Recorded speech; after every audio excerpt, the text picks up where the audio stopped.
Hello દોસ્તો, આપણે જણાવતા ખૂબ જ આનંદ થાય કે સોશિયલ મીડિયાને એટલી બધી તાકાત હોય છે અત્યારે કે કહેવાય કે નારોલ પોલીસ સ્ટેશનની અંદર અમે લોકોએ જે અગ્રવાલ સાહેબની સૂચનાથી અમે દાદીને રેસ્ક્યુ કરીને લાવ્યા હતા આશરે 2-3 દિવસ પહેલાં.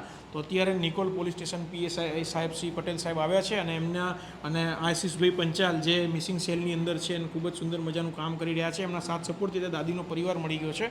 દાદી એમના કહેવાય કે ઘણા દિવસોથી એવી હાલતની અંદર હતા, ખૂબ જ ક્રિટિકલ કન્ડિશનમાં સાહેબ, અને એમને અત્યારે અમે વ્યવસ્થિત તમારી સામે છે અને એમના સન આવ્યા છે. તો કેટલા દિવસથી મિસિંગ હતા? એ 27 તારીખ, આજ 9મો દિવસ છે. 9મો દિવસ છે એમ ને? કશો વાંધો નહીં, અત્યારે તમારા મમ્મી એકદમ ફ્રેશ છે, વ્યવસ્થિત છે, તમે લઈ જઈ શકો છો. તો આશીષભાઈ, તમે શું કહેશો? મારું નામ આશીષભાઈ પંચાલ છે. હું FFWC મેમ્બર તરીકે કાર્યરત છું, સહ કોર્ડિનેટર છું અમદાવાદ સિટીનો. મને નિકોલ પોલીસ સ્ટેશનમાંથી પટેલ સાહેબ છે એમના થ્રુ માહિતી મળી હતી કે આ રીતે બા ગુમ થયેલા છે. તો એ માહિતી મેં અમારા મિત્ર સિદ્ધરાજસિંહને શેર કરતાં એમના જે આ આશ્રમ છે એની અંદર બા હતા, નારોલથી રેસ્ક્યુ કરેલા હતા. અને અત્યારે અમે આખી ટીમ, નિકોલ પોલીસ સ્ટેશનની ટીમ, સાહેબશ્રી સિદ્ધાર્થસિંહ ભાઈ, અમે બધા સાથે આવી. ભરતભાઈ સોમાણી અમારી સાથે છે મેમ્બર, એ પણ અમારી સાથે આવેલા છે. અને અમે બધા સાથે એમના ગુમ થયેલાના જે પરિવારજનો છે, એમના સન છે, એમને સાથે લઈને આવેલા છે અને એમને ટીમ એમને પરત સોંપે છે બાને. જી સર. સાહેબ, આપ શ્રી કંઈ કહેશો? 2 શબ્દ.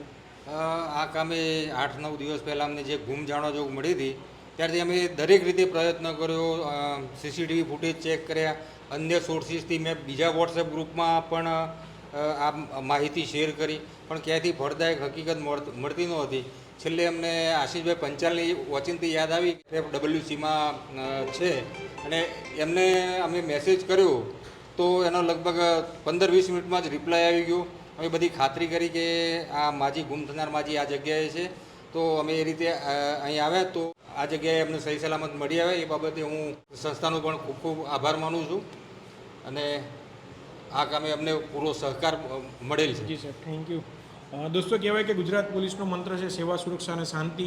એને ધ્યાનમાં રાખીને સાહેબશ્રી અને ઘણા બધા અમારા સાથે એવા સરકારી અધિકારીઓ, પોલીસ મિત્રોના મદદથી અને અધિકારીઓના મદદથી આવી રીતના જે વયોવૃદ્ધની અંદર આવી રીતના માનસિક રીતે હેરાનગતિથી પોતાના પરિવારથી વિખૂટા થઈ જતા હોય છે, એવી રીતના પરિવાર મળી જતો હોય છે. બસ, તો વિડીયોને શેર કરજો. આ એક મોટિવેશન વિડીયો છે.